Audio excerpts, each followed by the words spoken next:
Grabatzen ari garen unean gaueko 11:47 minutu igaro diren honetan, Realak eta Midtjyllandek anoetan jokatu duten Europa Ligako playoffetako itzuliko norgehiagokaren analisi egingo dugu. Garaipena txuri-urdinentzat izan da 5-2 emaitzarekin, eta honen bestez 25 urteren ostean, erraz esaten da, 25 urteren ostean Realak lehenengo aldiz Europako kanporaketa bat igaro du, eta honen bestez final 8renetan izango da talde txuri-urdina. Zozketa bihar izango da. Gogoratuko dugu aurreko jardunaldietan, batetik Realak 3-5 galdu zuela ligan Betisen aurka, eta Midtjyllandek berriz 1-5 irabazi zion Danimarkako ligan Lyngby taldeari. Honen bestez bi taldeak, nahiko dinamika ezberdinetan iritsi direla esan daiteke. Egia da Reala 1-2 emaitzarekin iritsi dela gaurko norgehiagoka honetara, eta bi entrenatzaileek, kasu honetan Imanol Alguazilek, 11ko honen aldeko apustua egin du 4-3-3ko sistemarekin. Remiro izan da atepean, atzealdean lauko lerroan Aritz Elustondo eskuinegaletik, Aien ezkerregaletik eta Zueldia eta Agerda atzealdearen erdialdean. Euskarri moduan jokatu du Jon Ander Olasagastik, zelai erdian lagundu diote Susitxek eta Braisek, eta goian Barrenetxeak jokatu du ezkerraldetik, Kubok eskuinaldetik eta puntan Oiartzabal izan da. Midtjylland berriz, Thomas Berg entrenatzaileak 4-3-3ko sistemaren aldeko apustua egin du honek ere. Losil izan da atepean, lauko lerroan atzealdean Anderson eskuinegaletik, Paulinho ezkerregaletik, Bexe eta Diao atzealdearen erdialdean. Dani Silva euskarri moduan izan da, Denil Castillok eta Pedro Bravok lagundu diote zelai erdian, eta goian Dario Osorio izan da eskuinaldetik, Simsir ezkerraldetik eta Buxa puntan. Gauzak oso ongi hasi dira Realarentzat, eta oso oker Midtjyllandentzat. Izan ere, 5. minutuan Midtjyllandeko kapitainak Bexek sekulako akatsa egin du, baloia oinetan zuela irriste egin du, Brais arranoa baino erneago ibili da, eta ez du barkatu atearen aurrean bakarrik, eta Galiziarrak 1-0 ipini du, eta bazirudien jada Realak kanporak eta bideratua ez zuela. Gainera hortikan aurrera ere dominatzen jarraitu du, baloiaren jabetza izan dute txuri-urdinek, pixkanaka bazirudien Ander Barrenetxeak ere gaurkoan bere egun handi horietako bat izango zuela. Aspaldian egia esan ikusi dugu donostiarra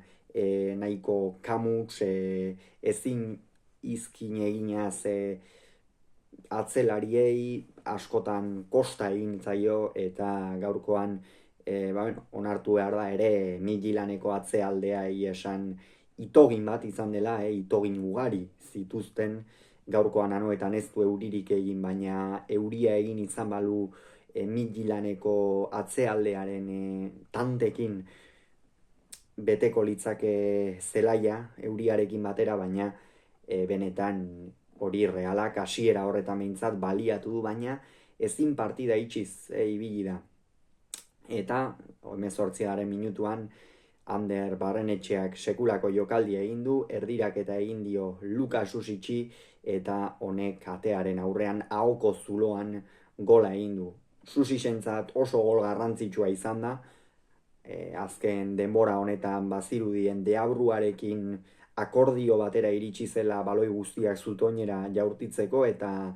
egia esan sinestezina badirudi ere, ia baloi guztiak zutoinera joan izan zaizkio. Sekulako kolpea duen jokalaria da, horrez gain zelai erdian Realari asko ematen diona, eta jada Imanolen taldean finkoetako bat bihurtu da kroaziarra.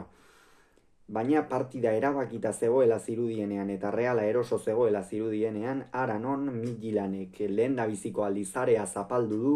Ander Barrenetxeak penaltia egin du, eta Buxak ezkerrez bikain gainditu du Alex Remiro. Lehengo astean penaltia gelditu zuen kaskantekoak, gaurkoan baina Adam Buxak ez du 11 metrotatik barkatu, eta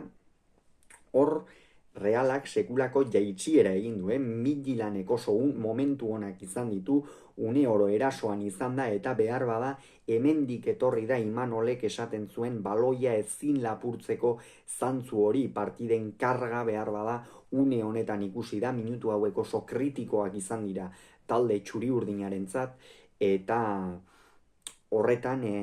buruarekin kudeatu behar izan dute, asko zapaldu du area Midtjyllandek, Realeko jokalariek sekulako esfortzua egin behar izan dute, baina ezin erasotzen aritu dira, baloia gora jotzen zutenean berehala berreskuratzen zuen berriz ere Midtjyllandek, 38. minutuan Adam Buxak Osoriori baloia eman dio area barruan, eta Osoriok sekulako zartako eman dio, Alex Remiro ez da mugitu ere egin, eta Midtjyllandek binakoa jarri du, abisu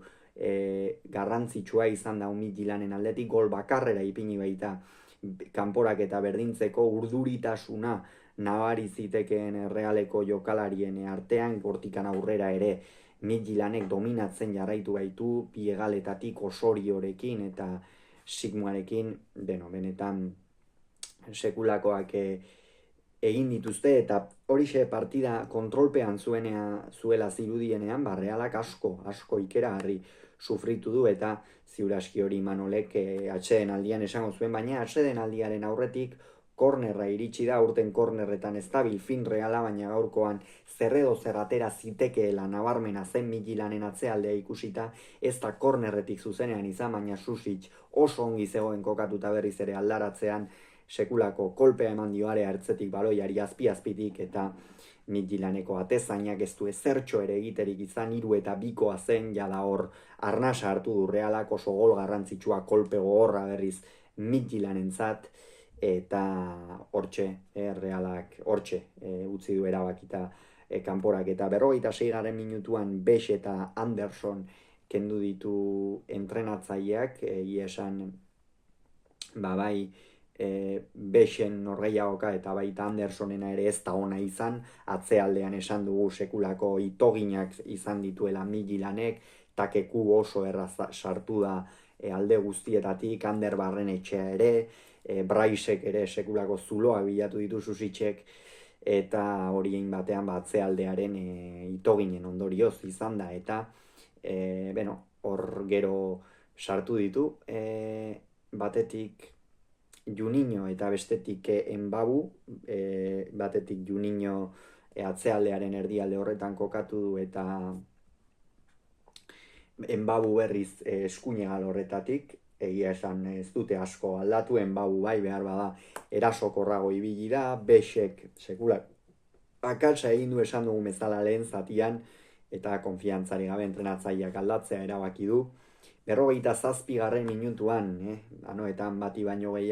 baino gehiago eskuak burura eramango zituen, Lukas Susicek kolpea hartu du honetan, denbora dezente onda lurrean, eta Imanolek logikoki aldatzea erabaki du, esan dugu Lukas Susicek gaur sekulako norgehiagoka egin duela, 2 gol sartu ditu, behar bada ez da aurreko norgehiagoketan bezain beste parte hartzen aritu, baina oso jokalari garrantzitsua da, eta gaurkoan horixe erakutsi du kroaziarrak, eta bere ordez Pablo Marin atera da, Marinek ere oso minutu onak jokatu ditu, ongi baliatu ditu, gogoz irten da presiora, bazekien ezin zutela erlaxatu, eskarmentua jasoa zuten jada lehen zatian, eta Imanolek horixe esango zion, egia esan itoginak, kasu honetan Midtjylanden itoginak oso ongi baliatu ditu barneraka sartu eta bere kideak bilatzeko, eta partida ona jokatu du Marinek. Eta 49. minutuan Paulinho kasu honetan ezkerregaleko jokalariak emin hartu du, eta bere ordez Victor Bak atera du, sistema aldatu gabe, Paulinho, lehen zatian bai hor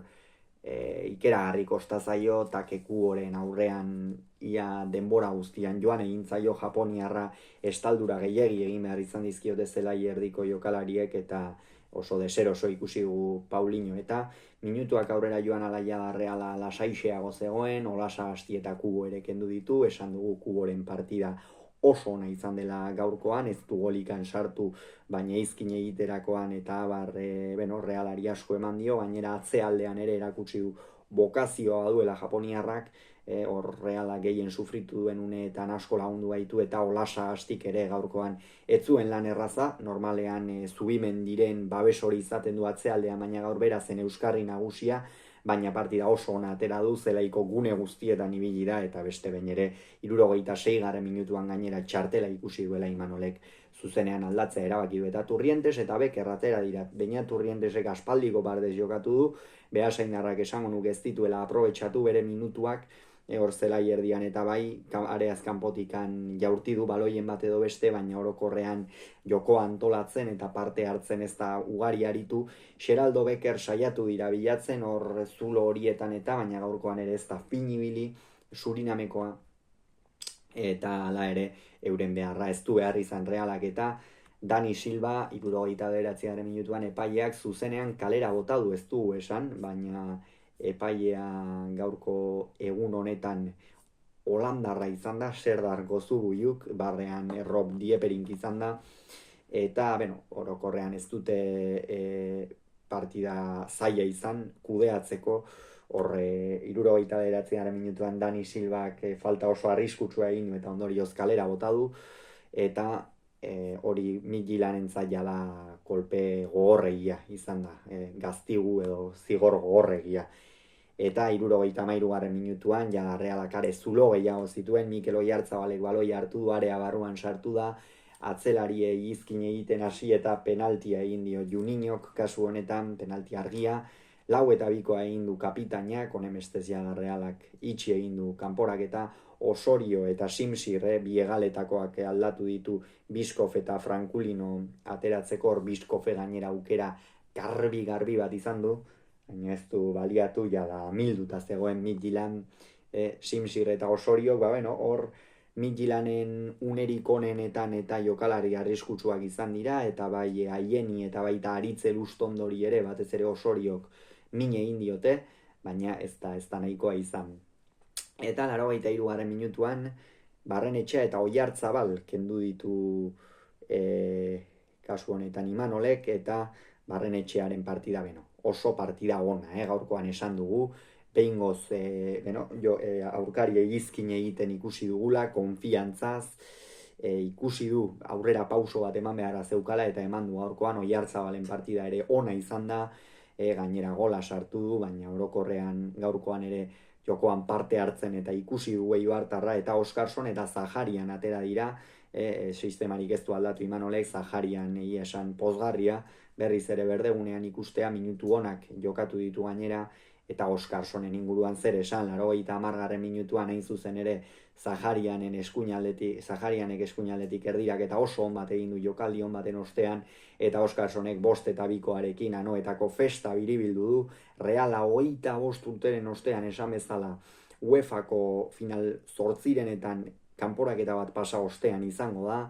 eta Imanol eta zale txuri urdin oro pozik egongo dira inolako zalantzarik gabe. 5-2 esan bezala, eta biharko zozketan ikusiko dugu Tottenham edo Manchester United zein egokitzen zaion Realari. Hauxe beraz esan beharrekoa, hurrengoan gehiago izango duzue, bitartean on izan, agur.